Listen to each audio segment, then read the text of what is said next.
नमस्कार कक्षा 11 के विद्यार्थियों, आप सबका बहुत बहुत स्वागत है यूपी बोर्ड क्लासेस में, जहां पे आपको यूपी बोर्ड के सिलेबस के आधार वीडियो लेक्चर मिलते हैं। और आज हम प्रश्नावली 3.4 का प्रश्न संख्या 2 से 9 तक को समाप्त करने वाले हैं, जिसमें आपको सिर्फ व्यापक मान निकालना है। दूसरा प्रश्न दिया गया है sec x बराबर 2 दिया गया है और इसका भी क्या करना है, मुख्य मान और व्यापक मान निकालना है। तो सबसे पहले sec x दिया गया, तो आप इसमें क्या करोगे, वो जो तीन हमने डेरिवेशन में करा था कि sin x is equal to sine x y, cos x is equal to cos y, tan x is equal to tan y, इसी रूप में बदलना है। सबसे पहले इसे उसके रूप में ले जाओ। तो उस रूप में आप इसे क्या लिख सकते हो, sec को लिख सकते हो क्या, 1 अपॉन में cos x लिख सकते हो, बराबर क्या हो जाएगा, 2 हो जाएगा। ठीक है, अब इसको आप क्रॉस मल्टीप्लाई कर दो। आपको याद होगा, आप ये 9वीं 10वीं हर जगह से पढ़ते आते हो, सी प्लस बराबर डी है। तो इसको जब हम ये इक्वल होता है, बीच में बराबर का सिंबल होता है, जब इधर और इधर मल्टीप्लाई करते हैं तो ये इधर इधर हो जाता है, इसका मल्टीप्लाई नहीं होता ना सिर्फ। तो हम इसे AD लिखते हैं और CB लिखते हैं या BC। ठीक है, तो उसी तरीके से यहाँ पे क्या है, 1 है, इसके नीचे 2 के नीचे क्या है, 1 है, तो इसका इसके साथ, इसका इसके साथ, तो यहाँ पे तो 1 आ जाएगा और ये इधर क्या हो जाएगा, 2 cos x हो जाएगा, ये उधर चला जाएगा और फिर 2 को इधर भेजोगे तो cos x बराबर क्या हो जाएगा, 1/2 हो जाएगा। ये बात समझ में आएगी नहीं, मैंने cos को इधर लिख दिया। अच्छा देखो, मैं इसको ऐसे करा है, तो 2 को इधर भेजेंगे तो 1/2 बराबर cos x हो जाएगा। अब क्या है, 1/2 बराबर क्या है, cos x, तो मैं चाहे 1/2 बराबर cos x लिखूं या cos x बराबर 1/2, दोनों बातें तो सेम ही है ना। तो इसको मैं लिख सकता हूं cos x बराबर 1/2। तो हमारा जो प्रश्न दिया गया था, हमने क्या कर लिया, इसे cos के रूप में ला लिया। अब हम इसे हल करेंगे, मैंने बताया था कि उसी तीनों के रूप में ही ले जाके सारे प्रश्न हल होने हैं, तो इस रूप में ला लिया। अब बताओ x का किस मान पे cos 1/2 हो जाता है, तो cos किस पे होता है, 60 पे। तो इसे आप लिख सकते हो cos x बराबर, ये क्या होता है 60 पे, यानी कि π/3, cos π/3 पे क्या हो जाता है, 1/2 हो जाता है। बात क्लियर है, आप ये लिख सकते हो। ओके जी, तो एक मान आपका क्या हो गया, जो मुख्य मान क्या होता था, 0 से 360 डिग्री में जो मान होते थे उन्हें बोला गया था मुख्य मान। तो ये क्या है, 60 है, यानी कि एक तो आपका मुख्य मान पता चल गया। ठीक है, x का एक मान पता चल गया। अच्छा, cos x बराबर आ जाते हैं हम इसके, और कौन से मान पे होगा, तो उसके लिए आपने चतुर्थांश पढ़े हैं, प्रथम द्वितीय तृतीय चतुर्थ, 4 चतुर्थांश है। अब cos x बराबर क्या था, 1/2 था। cos x बराबर क्या है था, यह धनात्मक था। तो धनात्मक कौन कौन से में होता है, पहले में cos किस किस किस किस चतुर्थांश में धनात्मक होता है, पहले में तो सारे ही होते हैं। दूसरे में क्या होता है, साइन और cos एक धनात्मक होता है, इसमें tan और cot। और चौथे में cos और sec, यानी कि चौथे, पहले और चौथे में धनात्मक होता है, बाकी में cos ऋणात्मक होता है। तो पहले में तो आपने बता दिया कि π/3 पे होगा, यानी कि 60 अंश पे ये होगा 1/2। तो अब चौथे में धनात्मक होता है, इसको कैसे लिख सकते हो, इसी को आप लिख सकते हो क्या, 2π माइनस थीटा, थीटा की जगह पे ये, अगर आपको याद हो cos 360 माइनस थीटा क्या होता था, cos थीटा, याद है कि नहीं। मैंने 2 नियम लिखाए थे इसके, कि अगर क्या हो, 180 प्लस माइनस थीटा हो या 360 प्लस माइनस थीटा हो, तो अगर साइन है तो साइन में रहेगा, cos है तो cos में ही रहेगा। और 90 और 270 होते हैं तो उसमें क्या हो जाता है, साइन है तो cos में बदल जाते हैं, cos है तो साइन में, tan है तो cot में, पर इसमें नहीं होता। तो क्या किया मैंने, 360 में से माइनस कर दिया इसको। ठीक है, तो cos है तो cos ही रहेगा। ठीक है, और ये क्या हो जाएगा, थीटा हो जाएगा। और चौथे चतुर्थांश में क्या क्या धनात्मक होता है, तो cos धनात्मक होता है, ये cos ये, यानी कि धनात्मक होगा, यानी कि इसी को मैं लिखूंगा ये π/3। तो यहाँ पे उल्टा नियम यूज हो रहा है। अभी तक हमें क्या होता था, ये दिया रहता था, हमें ये लिखना होता है। अब हमारे पास ये होता है, हमें ये चीज खुद बनानी होती है, और वो कैसे बन रहा है वो आप समझ रहे हो। हमने सबसे पहले देखना है कि वो जो संख्या दी गई वो धनात्मक है या ऋणात्मक है। अच्छा, धनात्मक है तो कौन कौन से चतुर्थांश में धनात्मक होती है उसे देखते हैं, फिर उसके हिसाब से हम नियम बनाते हैं। ठीक है, अच्छा, तो इसी को मैं ये भी लिख सकता हूं, और यही आपका हो जाएगा cos x। इसको आप हल कर लोगे, 3 दूना 6, 6 में से 1 गया, यानी कि 5π/3। ठीक है, तो x के कितने मान आए गए, एक तो क्या होता है cos x 1/2 किस पे होता है, 60 पे होता है, और एक क्या होता है 5π/3 पे होता है। तो x के 2 मान आ जाएंगे, कौन कौन से, एक तो हो गया आपका π/3 और दूसरा हो गया 5π/3। और यही क्या होंगे आपके मुख्य मान, क्योंकि मुख्य मान क्या होते हैं 0 से 360 के बीच में। तो आपका कहीं पे पहला इधर है और दूसरा कहीं इधर है, जो x का मान है उस पे आपका क्या होगा cos 1/2 मिलता है। अब क्लियर? ओके, तो मुख्य मान आपके ये होंगे, इन्हें आप लिख लेना, ये क्या है मुख्य मान। व्यापक मान कैसे निकालते थे? मुख्य मान से ही निकलता था। आप तो अभी हमने बताया cos x बराबर क्या था, cos π/3, cos 60 पे था, ठीक है। तो इसी से हम व्यापक मान निकालते थे। अब ये किस रूप का बन गया है, cos x बराबर cos y बन गया है। इसमें व्यापक मान क्या होता था, 2n pi plus minus y, यही होता था व्यापक मान। और n क्या था, ये एक पूर्णांक था। पूर्णांक को i से भी प्रदर्शित करते हैं और कैपिटल Z से भी प्रदर्शित करते हैं। तो Z कहीं पे मिले तो आप दिक्कत मत लेना, वो पूर्णांक की ही बात हो रही है, ठीक है। तो इसका व्यापक मान क्या हो जाएगा, x बराबर, यहाँ पे y की जगह पे क्या है, ये है, तो y की जगह पे यही लिख देंगे, प्लस माइनस y की जगह पे π/3। यहाँ पे मैं 5π/3 भी ले सकता हूं, पर अक्सर क्या होता है हम पहले वाला ही लेते हैं, मतलब 0 से 90 अंश वाला ही लेते हैं। तो ये आपका क्या हो गया, इसका व्यापक मान हो गया। और यहाँ पे लिख दो कि जहां n क्या है, i से संबंधित है, इसका सदस्य है। तीसरा है cot x बराबर माइनस का √3। अच्छा जी, कॉट है, सबसे पहले इसे tan में ला सकते हो आप आसानी से, तो tan में ला लो, ठीक है। तो 1 में tan बराबर लिख सकते हो -1/√3। फिर यहाँ पे आप वही क्रॉस मल्टीप्लाई इधर इधर होगा, तो यहां से ये 1 हो जाएगा और इधर से ये हो जाएगा आपका tan x, ठीक है, ठीक है, माइनस का। अब क्या करोगे, इसको आप इधर भेजोगे तो ये क्या हो जाएगा 1/√3, माइनस को भी भेज दो माइनस, और ये क्या हो जाएगा tan x। अब इसकी ये क्या है, इसके बराबर है, तो ये भी तो इसके बराबर है, तो इसी को मैं लिख सकता हूं tan x बराबर ये। बात क्लियर? अच्छा जी, अब यहां से प्रश्न हल होगा, ठीक है। तो अब इसी चीज को आप ये लिख सकते हो, बस ये सब आपको सब लिखने की, इतना मैं समझा रहा हूं, बाकी ये लिखने की जरूरत नहीं, आप डायरेक्ट इसको ये लिख देना, हल लिखना डायरेक्ट, आप इसी को ये लिख सकते हो। ये तो आपको समझाने के लिए मैंने बताया। अच्छा जी, अब आपका प्रश्न बन गया ये, तो ये हमारा प्रश्न बन चुका है। अब इसका हम पहले मुख्य मान निकालेंगे। मुख्य मान के लिए हमें बताना होगा कि x के ये किस मान पे इतना आता है, माइनस में। अच्छा, तो ये हम सबसे पहले देखेंगे, ये क्या है, पूरा क्या है, एक निगेटिव है, ऋणात्मक है।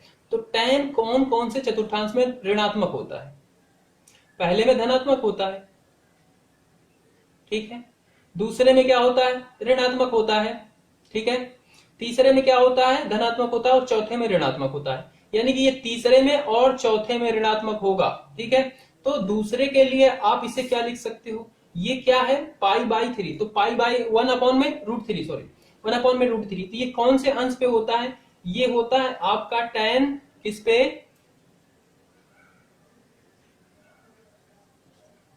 30 पे, tan 30 के मान पे क्या होता है, ये +1 में √3, ठीक है। और इसके सामने मैं माइनस लगा सकता हूं, ठीक है, मतलब इस चीज को मैंने ये लिख दिया, क्लियर है बात। पर ये भी tan x बराबर tan y के रूप में नहीं हुआ, ठीक है। और x का मान भी अभी हमें नहीं निकला, क्योंकि उसी रूप में आएगा तभी हम निकाल पाएंगे। तो अब इस चीज को आप क्या लिख सकते हो, तो इसी को आप लिख सकते हो, क्योंकि ये तीसरे चतुर्थांश और चौथे में ऋणात्मक में होता है, तो तीसरे में आप लिख सकते हो 180 माइनस π/6। अगर मैं इस चीज को हल करूंगा तो ये आएगा कि नहीं, tan 180 माइनस थीटा क्या होता है, माइनस tan थीटा होता है, ठीक है। 180 माइनस थीटा यानी कि माइनस का tan थीटा, ये चीज इसके बराबर है। तो ये आपका ये बन गया, और ये बन गया, तो आप इसी को लिख सकते हो tan, हल करोगे तो 6 में से 1 चला जाएगा, 5π/6, यानी कि ये हुआ आपका किस रूप का, tan x बराबर tan y के रूप में हो गया। अब आप इसका व्यापक मान भी निकाल पाओगे। अच्छा, तो मुख्य मान एक तो आ गया आपका tan क्या है, 5π/3, एक तो x का मान क्या आ गया 5π/6, ये क्या है कितना है, ये 360 के अंदर ही है, ठीक है।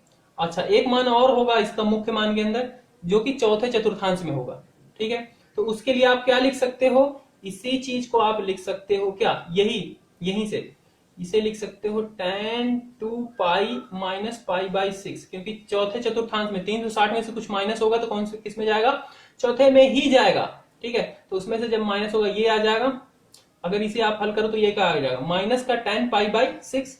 अब इसे मैं लिख सकता हूं tan, इसे हल करूंगा तो 6 दूनी 12, 12 में से एक गए 11 π/6, यानी 11 π/6 भी एक क्या है इसका मान है, जो कि चौथे चतुर्थांश में है। तो ये क्या हो गए आपके दो इसके मुख्य मान हो गए,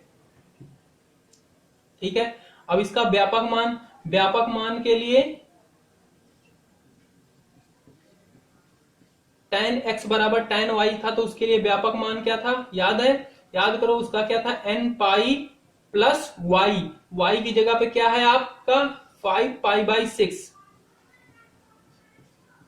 ठीक है, क्योंकि इसका मुख्य मान पहला यही आया है, ठीक है। ये 360 के अंदर ही है और दूसरा 360 के अंदर ये है, तो आप इसे लेके बना सकते हो या दूसरे को भी लेके बना सकते हो, पर पहले हम छोटे कोण को ही लेके बनाते हैं, ठीक है। तो ये आपका क्या हो जाएगा, इसका व्यापक हो जाएगा मान, और इसे बराबर i या z लिख दोगे आप, ठीक है। i पूर्णांक, z भी पूर्णांक को ही संबोधित करता है। तो इस तरीके से इसके दोनों मान आ जाएंगे, ये हो गया मुख्य मान, ये हो गया व्यापक मान। चौथा प्रश्न दिया गया है cosec x बराबर -2। cosec इसको किसके रूप में ला सकते हो आप, साइन के रूप में ला सकते हो, 1 में साइन लिख सकते हो, और ये हो गया -2, क्योंकि हमें जितने भी प्रश्न हैं सबको पहले उन्हीं 3 रूप में लाने हैं, ठीक है। तो ये इसे आप ये लिख सकते हो, ओके जी।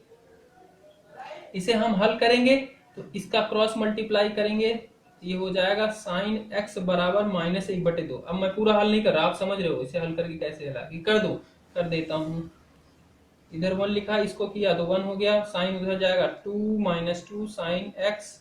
अब यहाँ से sin x बराबर -2 को इधर भेजेंगे तो ये हो जाएगा -1/2 और sin x। अब ये क्या है, ये जब इसके बराबर है तो ये भी इसके बराबर ही है, तो इसे मैं लिख सकता हूँ sin x बराबर -1/2। आ गया ना। तो मैं इन सबको पूरे को ना लिख के सीधा यहाँ से लिख देता हूँ इसी को, sin x बराबर -1/2। बात क्लियर, अच्छा जी। अब इसे sin x बराबर sin y के रूप में बदलेंगे, तो 1/2 कब होता है, sin 30 का मान है, इसे मैं लिख सकता हूँ sin π/6 और बाहर लगा दिया माइनस sin x। इसको आप हल करोगे तो 1/2 आएगा, माइनस बाहर लगा है। अच्छा ये माइनस में है, sin x बराबर क्या है, माइनस में कौन से चतुर्थांश में होता है साइन, पहले में भी धनात्मक में होता है, दूसरे में भी धनात्मक, तीसरे और चौथे में ऋणात्मक होता है। तो इसे मैं लिख सकता हूं क्या, पाई माइनस π/6, पाई में से क्या किया, सॉरी ये क्या है प्लस करेंगे, क्योंकि तीसरे चतुर्थांश में जब पाई में कुछ जोड़ेगा तभी जाएगा तीसरे चतुर्थांश में ना, तो पाई प्लस π/6। तो साइन 360 प्लस थीटा क्या होता है, माइनस का साइन थीटा होता है, मतलब इसका हल इसी के बराबर होगा ना। तो इसी चीज को मैं ये भी लिख सकता हूँ। अच्छा जब ये लिख सकता हूं तो ये आपका हो जाएगा 6 में से और जुड़ जाएगा, यानी कि 7π/6। तो एक तो आपका ये आ गया, ठीक है, कि साइन 7π/6 पे क्या होता है, -1/2 होता है। अच्छा जी, एक इसका मुख्य मान और होगा, क्योंकि ये चौथे चतुर्थांश में भी ऋणात्मक होता है साइन। तो चौथे के लिए आप क्या लिख सकते हो, इसी को क्या लिखोगे, ये हो जाएगा आपका साइन 360 में से कुछ माइनस करोगे तभी आएगा चौथे चतुर्थांश में ना, तो 2π - π/6। तो 360 साइन 360 माइनस थीटा, माइनस का साइन थीटा होता है, ठीक है। तो इसी चीज को आप ये भी लिख सकते हो, जब ये लिख सकते हो तो इसी को आप फिर ये बन जाएगा 6 दूनी 12, 12 में से एक माइनस होगा 11π/6, मतलब एक मान ये और है। तो इसके मुख्य मान क्या हो गए, 2 मान हो गए, एक तो हो गया 7π/6, दूसरा हो गया 11π/6।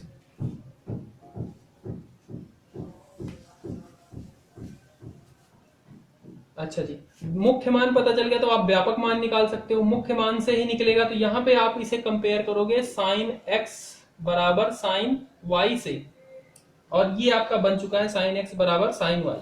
ठीक है, मुख्य मान नोट कर लेना, ये बन चुका है साइन एक्स बराबर साइन वाई।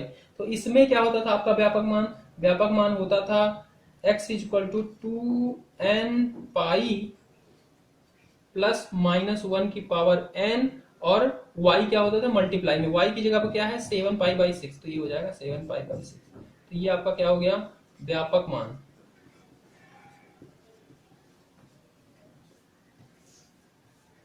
निम्नलिखित प्रत्येक समीकरणों का व्यापक हल ज्ञात कीजिए।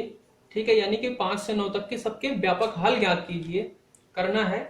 और पांचवा प्रश्न है आपका इसका, cos 4x बराबर cos 2x इस रूप में है, तो इसका व्यापक हल कैसे ज्ञात करोगे?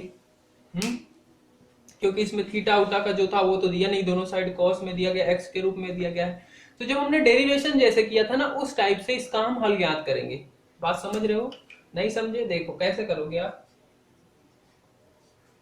इसे आप लिख सकते हो cos 4x minus cos 2x बराबर 0।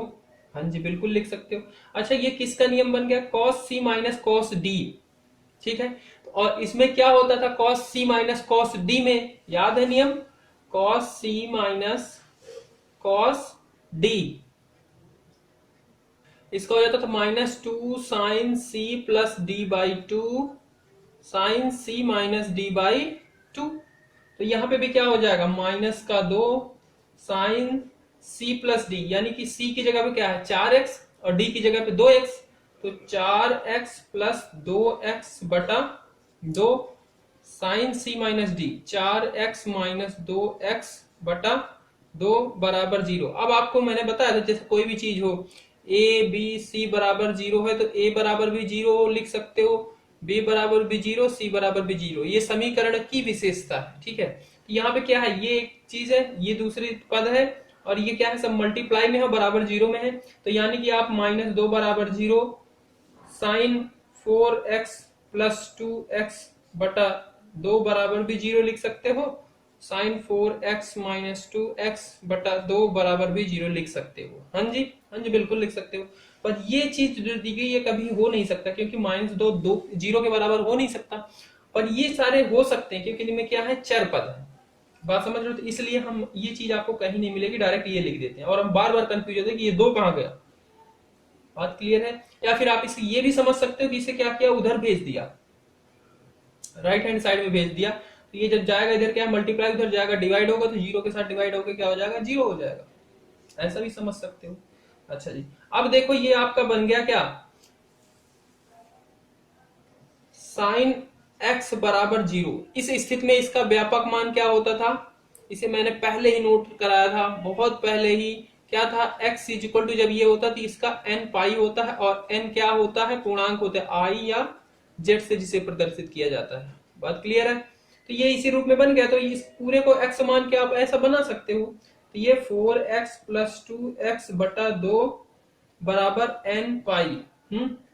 सेम इधर भी क्या है कि साइन x पूरे को x मान के बराबर 0 रखोगे, तो ये 4x माइनस 2x बटा 2 बराबर n पाई, और n क्या है एक पूर्णांक है, पूर्णांक का सदस्य। इसे हम हल करते हैं तो 4 2 6, 6 बटा 2 यानी कि 3 बराबर n पाई। इसको भी हल करेंगे,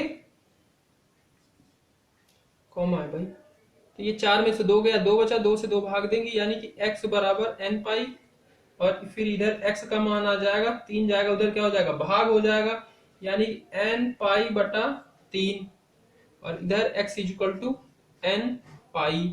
ये हो जाएगा क्या इसका व्यापक मान, x के क्या है 2 होंगे व्यापक मान, x का ये भी होगा ये भी मान होगा, यही आपका हो जाएगा व्यापक मान।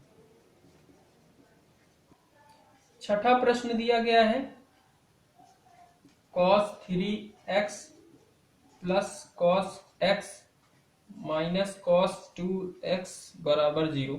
इसको आप कैसे हल करोगे? तो इसको आप देखो कैसे हल करोगे। इसका हल लिखते हैं, ये आपका cos c plus cos d का नियम बन जाएगा, बिल्कुल बन जाएगा। cos c plus cos d का नियम क्या कहता है? वो कहता है कि 2 cos c plus d by 2 cos c minus d। तो c की जगह पे क्या है 3x और d की जगह पे x, यानी कि 3x प्लस x बटा 2 cos 3x माइनस x बटा 2। बात क्लियर? ओके जी, मतलब इतने की जगह पे आपने ये लिख दिया और साथ में क्या है माइनस cos 2x बराबर 0। इसे हल करो, ये हो जाएगा 3 1 4, 4 बटा 2 यानी कि 2x, यानी कि cos 2x। और ये क्या हो जाएगा 3 में से 1 गया यानी कि 2, 2 बट 2 2x अपॉन में 2 यानी कि x माइनस में cos 2x बराबर 0। ये आपका समीकरण बन गया। इसमें से कुछ कॉमन है? हाँ जी कॉमन है, बिल्कुल। cos 2x इसमें बाहर ले सकते हो। अगर cos 2x बाहर लोगे तो बचेगा 2 cos x माइनस 1 बराबर 0। अब क्या हो गया, ये पूरी चीज क्या है गुना में है इसके, तो यानी कि आप cos 2x बराबर 0 एक तो ये लिख सकते हो, एक 2 cos x माइनस 1 बराबर 0। और इसे आप हल करोगे तो यहां से cos x बराबर क्या आ जाएगा 1 बटा 2। एक आपका ये है, एक ये है। अब इनका आप हल बता दो। तो आपको याद होगा cos x बराबर 0 होता है तो उस स्थिति में व्यापक मान क्या होता है 2n प्लस 1 पाई बाई 2 और n क्या होता है पूर्णांक होता है। तो cos x की जगह पे क्या है 2x, यानी कि 2x बराबर 2n प्लस 1 पाई बाई 2। इसमें क्या है cos x दिया गया है और 1 बटा 2 है, ठीक है। तो ये क्या हो जाएगा बताओ भाई, cos x के किस मान पे आपका क्या होता है 1 बटा 2 हो जाता है। तो इसे आप पहले उस रूप में ले जाओगे cos x equal to cos y। तो cos x equal to cos y 1 बटा 2 कब होता है, ये होता है आपका किस पे 60 अंश पे, यानी कि cos पाई बाई 3 पे। तो ये x प्लस वाई के रूप में हो गया। cos x प्लस वाई होता था तब इसका हल क्या होता था, तो इसका व्यापक मान क्या होता था 2n pi plus minus y, y की जगह पे क्या है पाई बाई 3, ये है वाई। भाई यही था ना cos x बराबर cos y। तो इसका व्यापक मान क्या होता था जो हमने पहले और दूसरे पार्ट में किया था 3.4 में, उसका व्यापक मान था 2n pi plus minus y. और y यहां से जो होता था तो y यहाँ पे 3 पाई बटा 3 है तो पाई बटा 3 लिख दिया, तो ये इसका व्यापक मान हो गया। अच्छा इसका क्या हो गया, यहाँ से x का मान इसका निकाल दो तो 2 उधर जाएगा, इधर गुणा में उधर जाएगा भाग में हो जाएगा, यानी कि 2n प्लस 1 और ये क्या हो जाएगा पाई बटा यहाँ आके 2 गुना हो जाएगा पाई बटा 4। तो ये हो जाएगा इसका व्यापक मान। एक हो गया आपका x का 2n प्लस 1 पाई बटा 4, x equal 2n pi plus minus pi बटा 3। तो ये इसके व्यापक मान होंगे। 7वां प्रश्न दिया गया है sin 2x plus cos x बराबर 0। इसका आपको क्या करना है हल निकालना है, व्यापक हल। तो लिख लेते हैं हल। अब देखो इसे आप क्या कर सकते हो, आपको दिख रहा होगा यहाँ पे sin 2x है और दूसरा क्या है cos x है। तो ऐसा तो कोई नियम है नहीं कि मैं sin x हो cos x हो, मतलब कोई नियम है नहीं अभी तक। तो इसको आप क्या sin 2x को तोड़ सकते हो? हाँ जी, sin 2x का नियम होता है, क्या होता है 2 sin x cos x। आप ब्रेक करोगे ये बन जाएगा प्लस में और आपका cos x लिखा ही गया बराबर 0। बात क्लियर है? बिल्कुल क्लियर है सर। यहां से cos x बाहर ले लो, बिल्कुल ले सकते हो। ये हो जाएगा 2 sin x प्लस 1 बराबर 0। अब ये क्या हो गया, ये चीज क्या है इसके साथ गुना में है, यानी कि इस पूरे को आप लिख सकते हो बराबर 0, इसको भी बराबर 0, यानी कि cos x बराबर 0 और 2 sin x प्लस 1 बराबर 0। ठीक है, इसमें से आप sin x का मान निकालोगे, 1 को उधर भेजोगे माइनस में हो जाएगा, ठीक है, यानी कि sin x बराबर क्या हो जाएगा माइनस में 1 और इधर क्या है 2 मल्टीप्लाई उधर जाएगा डिवाइड, यानी कि माइनस 1/2 और यहाँ पे cos x बराबर 0। इसका आप व्यापक मान बता दो। cos x बराबर 0 होता है तो उस स्थिति में आपका व्यापक मान क्या होता है, उस स्थिति में होता है 2n प्लस 1 पाई बाई 2 और n क्या होता है पूर्णांक होता है। तो यहाँ पे x की जगह पे आपका यही है, तो इसका व्यापक मान क्या हो जाएगा 2n+1 π/2। अच्छा, साइन x बराबर 1/2 है माइनस का, तो इसे साइन x बराबर साइन y के रूप में सबसे पहले ले जाओ। तो 1/2 कब होता है? 30 पे होता है। अच्छा, साइन क्या है? ये माइनस में है, तो ये कौन से चतुर्थांश में है? माइनस में कौन से चतुर्थांश में होता है साइन? पहले में तो सारे धनात्मक, दूसरे में भी धनात्मक होता है साइन, बाकी तीसरे और चौथे में ऋणात्मक होता है। अच्छा जी, तो इसे आप लिख सकते हो माइनस का 30 का मान होता है साइन 30 का, यानी कि π/6 माइनस में लिख दिया। ओके जी, और फिर इसी को आप लिख सकते हो क्या? इसी को आप लिख सकते हो pi plus π/6 sine 180 plus theta क्या होता है? माइनस का साइन थीटा, तो माइनस का साइन थीटा यानी कि π/6 ही आएगा। और इसी को आप ये भी लिख सकते हो sine 2π minus π/6 sine 360 minus theta minus का साइन थीटा, यानी कि ये चीज क्या है? इसके बराबर भी है, इसके बराबर भी है। तो यहां से आपके अलग अलग मान भी आ जाएंगे, इन्हें आप हल करोगे तो ये हो जाएगा क्या? 6π और +1 यानी कि 7π/6। और यही आपका, इसको भी हल करोगे तो 6 दूनी 12 में से 1 जाएगा, यानी कि 11π/6। तो क्या हुआ? x के क्या आए? 2 मान आए। एक तो क्या है 7π/6 पे, और 11π/6 पे आपका क्या होता है? साइन -1/2 होता है। पर हमें क्या निकालना है? इसका व्यापक मान निकालना है। तो व्यापक मान के लिए हमें बस एक ही चाहिए था, दूसरा तो जरूरत नहीं थी। तो व्यापक मान क्या होता है? अगर साइन x = साइन y हो तो उस स्थिति में व्यापक मान क्या था आपका? ये था n π +(-1) अच्छा जी, तो ये क्या है? इसे आप लिख सकते हो साइन x = साइन 7π/6 और y की जगह पे 7π/6, यानी कि व्यापक मान क्या हो जाएगा? n π +(-1) y की जगह पे 7π/6। तो यहां से इसे नोट कर लेना। और n क्या है? पूर्णांक है। तो आपका व्यापक मान ये होगा एक, और ये होगा। 8वां प्रश्न है sec² 2x बराबर 1 - tan 2x। इसका आपको व्यापक मान निकालना है। तो व्यापक मान के लिए क्या करोगे आप? इसे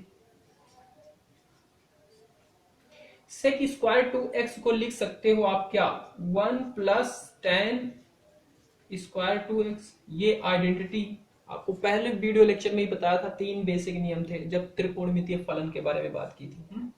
वहां से आ गया 1 - tan 2x। इधर भी प्लस का 1 है, इधर भी प्लस का 1 है, तो दोनों क्या हो जाएंगे? कैंसिल हो जाएंगे। नहीं समझ में आया? मान लो इसके आप 1 को उधर भेजोगे, माइनस में होगा, और एक माइनस में एक प्लस में 0। ठीक है, इधर हो गया आपका बचा हुआ क्या है? tan² 2x। उधर क्या है? माइनस का tan स्क्वायर, तो इधर आएगा वो माइनस का, तो क्या हो जाएगा?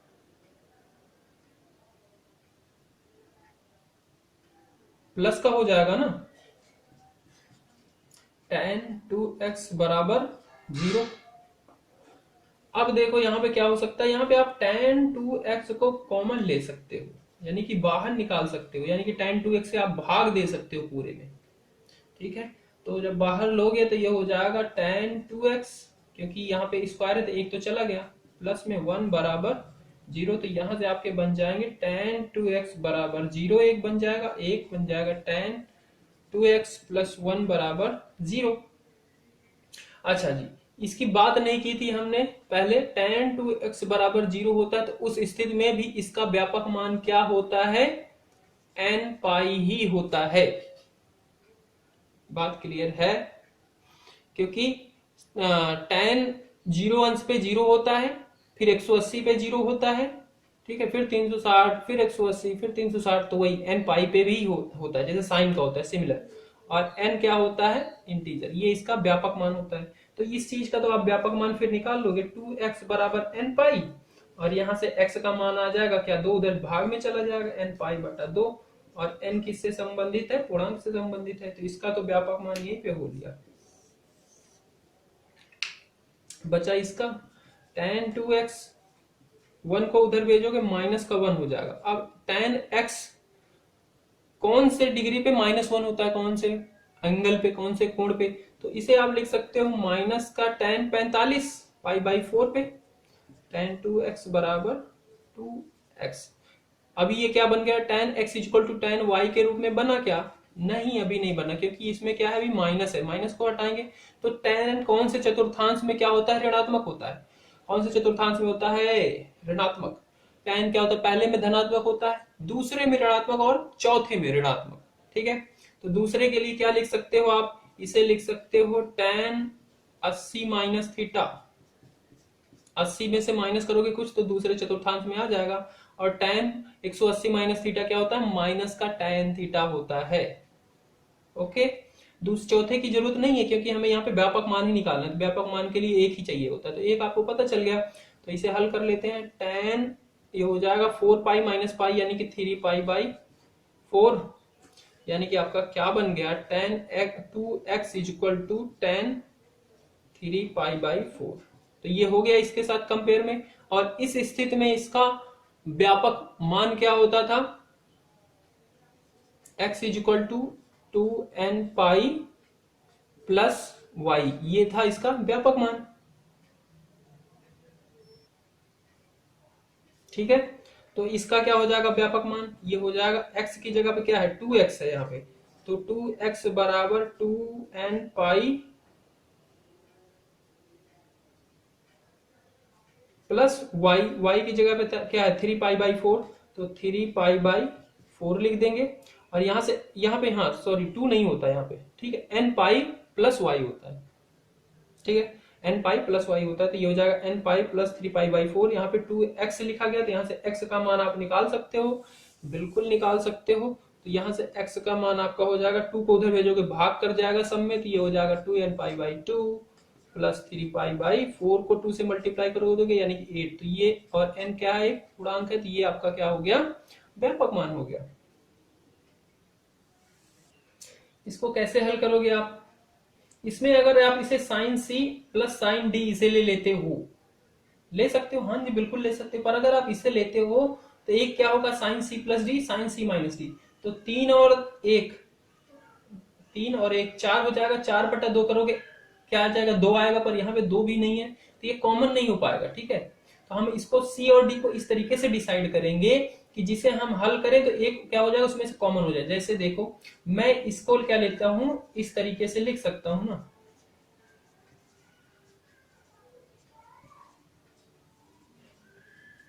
ठीक है लिख सकता हूं। अच्छा इसे मैं ले लेता हूं साइन, इसे लेता हूं साइन सी प्लस साइन डी, तो क्या होता है साइन सी प्लस डी का नियम, ये होता है 2 sine C plus d by 2 cos c minus d by 2, ये हो जाएगा 2 साइन सी प्लस डी यानी कि 5x प्लस एक्स बटा 2 कॉस 5x माइनस एक्स बटा 2 प्लस साइन 3x बराबर 0। बिल्कुल बिल्कुल सही। अच्छा जी इसे आप हल करोगे तो ये हो जाएगा 5 और 6/2 यानी कि 3, ये साइन 3x, 5 में से 1 गया 4/2 यानी कि 2x प्लस साइन 3x। यहाँ पे देखो अब ये क्या हो गया, साइन दोनों 3x कॉमन हो गया, अगर मैं इसको और इसको लेता तो नहीं आ रहा था कॉमन, यही दिक्कत है इसलिए हमने इसे किया। तो इसमें से साइन 3x क्या लेंगे, हम बाहर ले लेंगे, ये हो जाएगा 2 cos 2x प्लस 1 बराबर 0। अब यहां से आप लिख सकते हो साइन 3x बराबर 0 और 2 cos 2x प्लस 1 बराबर 0। यहां से cos 2x निकालोगे, इसको उधर भेजोगे माइनस का 1 हो जाएगा, 2 को भेजोगे वो भी क्या हो जाएगा डिवाइड में हो जाएगा, यानी कि cos 2x बराबर क्या हो जाएगा माइनस का 1/2 और साइन 3x बराबर 0। तो अब इसका व्यापक मान निकालो, आपको अच्छे से पता है साइन x बराबर 0 होता है, तो उस स्थिति में व्यापक मान क्या होता है n पाई, और n क्या होता है पूर्णांक होता है, तो इसका व्यापक मान क्या हो जाएगा 3x बराबर n पाई, और n क्या है पूर्णांक है, यहाँ से x का मान आ जाएगा क्या हो जाएगा 3 भाग में जाएगा यानी कि n पाई बाई 3, और n क्या है पूर्णांक है, तो इसका व्यापक मान तो 1 हो लिया। अच्छा जी cos 2x बराबर 1/2, तो इसे पहले cos x equal to cos y के रूप में बदलोगे तो cos x equal to cos y के रूप में लाओगे तो 1/2 कब होता है cos माइनस 1/2 कितने डिग्री पे। तो इसको निकालने के लिए आप इसे लिख सकते हो माइनस का 1/2 है तो cos 1/2 होता है 60 अंश पे। तो इसे लिख सकते हो cos π/3 π/3 ठीक है। और इधर cos 2x। अब बताओ cos कौन से चतुर्थांश में ऋणात्मक होता है। तो पहले में तो धनात्मक, दूसरे में ऋणात्मक, तीसरे में भी ऋणात्मक। यानी कि आप इसे लिख सकते हो क्या cos 80 माइनस थीटा बराबर क्या होता है माइनस का cos थीटा। यानी ये क्या है इसके बराबर है। ये जब इसके बराबर है तो फिर हम इसी को लिख देते हैं भाई। तभी ये हमारा cos x equal cos y के रूप में भी हो जाएगा। तो इसे लिख सकते हो क्या, इसे हल करोगे तो ये 3 पाई माइनस पाई यानी कि 2 pi by 3। cos x equal to cos y के रूप में हो गया। और cos x equal to cos y के रूप में होता है तो उसका हल क्या होता है पता है, बिल्कुल पता है। x equal to 2n pi plus minus y, y की जगह पे ये है यानी कि इसका व्यापक हल क्या हो जाएगा 2n pi plus minus 2 pi by 3। एक व्यापक हल ये, एक व्यापक हल है और i क्या है इंटीजर पूर्णांक है। तो इस तरीके से आपकी प्रश्नावली होती है समाप्त। अगली वीडियो में आपका नेक्स्ट पार्ट शुरू होगा। तो तब तक के लिए धन्यवाद और आप हमारे साथ जुड़ जाएं। वीडियो अच्छी लग रही है तो लाइक करें, शेयर भी कर सकते हैं अपने दोस्तों के साथ अगर आपका इच्छा हो तो, और सब्सक्राइब कर लें जरूर। धन्यवाद।